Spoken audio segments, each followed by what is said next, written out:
Assalamualaikum warahmatullahi wabarakatuh. Jumpa lagi kita di channel ini. Kali ini kita akan membahas tentang paru-paru basah. Nah, sering kan dengar istilah itu, apa sih paru-paru basah?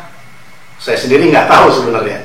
Jadi apa yang dimaksud oleh masyarakat tentang paru-paru basah? Apakah itu efusi pleura, penumpukan cairan di dalam rongga dada, ataukah itu adalah suatu pneumonia, ataukah itu suatu udem paru, ataukah itu pleuropneumonia? Saya nggak tahu. Tapi kita akan bahas tentang efusi pleura, yaitu penumpukan cairan di dalam rongga dada. Di mana dia letaknya? Dia letaknya di rongga dada, di luar paru. Jadi paru itu memiliki pembungkus namanya pleura. Yang menempel pada paru namanya pleura visceral, dan yang menempel pada rongga dada namanya pleura parietal. Dan ini merekat. Tidak ada rongga sebenarnya. Yang disebut rongga pleura itu secara normal tidak ada. Dia melekat, hanya ada selapis tipis cairan yang untuk dia menempel begitu, membuat tekanan negatif supaya dia nggak lepas begini. Analognya adalah kaca film. Nah, pernah Anda lihat cara pasang kaca film? Disemprotkan cairan tipis, kemudian kaca filmnya dibuka dan ditempelkan di kaca mobilnya, plak gitu. Dikeluarkan udara dan cairan yang ada di situ sisanya dikeluarkan, dan itu akan merekat selama-lamanya sampai kaca itu pecah misalnya, atau memang sengaja dilepaskan. Dia tidak akan lepas sendiri, dia akan merekat. Nah, seperti itulah juga kedua selaput pleura ini.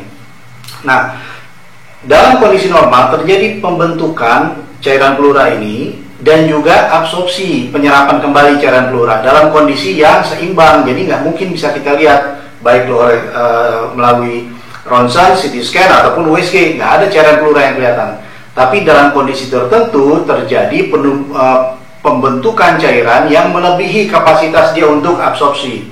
Misalnya pada kasus-kasus gagal ginjal, atau gagal jantung, atau gagal fungsi hati, sirosis hepatis misalnya, atau pada kasus demam berdarah dia terjadi perembesan, atau pada TBC yang sering, atau pada kanker, penyebaran kanker ke paru, ke dalam rongga dada, ke pleura gitu, atau pada kasus pneumonia terjadi juga nanti rembesan di sana, terjadi proses perembesan cairan keluar dari jaringan paru, keluar melalui selaput pleura parietal dan akhirnya ke rongga pleura tadi. Nah, secara garis besar cairan ini dibagi dua, yaitu transudat dan eksudat. Kalau transudat kita sebut sebagai cairannya itu merembes ke dalam rongga pleura. Sebenarnya parunya baik-baik saja dalam tanda kutip, tidak ada kelainan primer di paru, dia hanya kebanjiran saja. Nah, kenapa biasanya pada gagal ginjal, pada gagal jantung, yang kan biasanya pasien dibatasi itu minumnya nggak boleh banyak-banyak, tapi ini mungkin agak sedikit over minumnya sehingga terjadi penumpukan cairan di sana.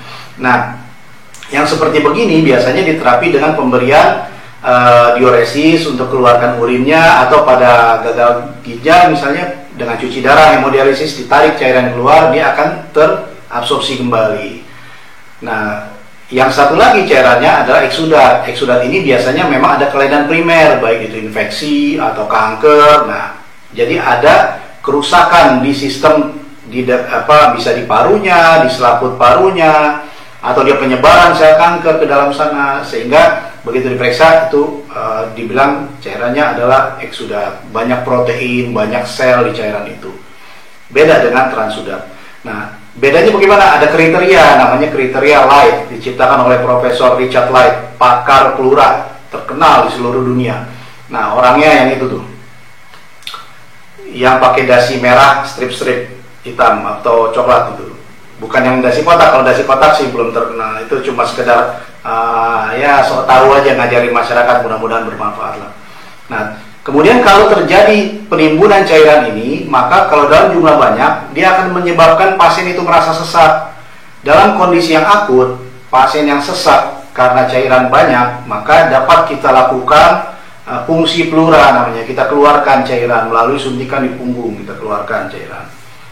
Nah, kalau memang nanti cairannya ternyata terbukti eksudat dan misalnya di fungsi keluar nanah gitu, ditusuk belakang keluar nanah, maka itu akan dipasang selang, namanya selang WSD, water seal drainase, untuk mengeluarkan nanah tersebut.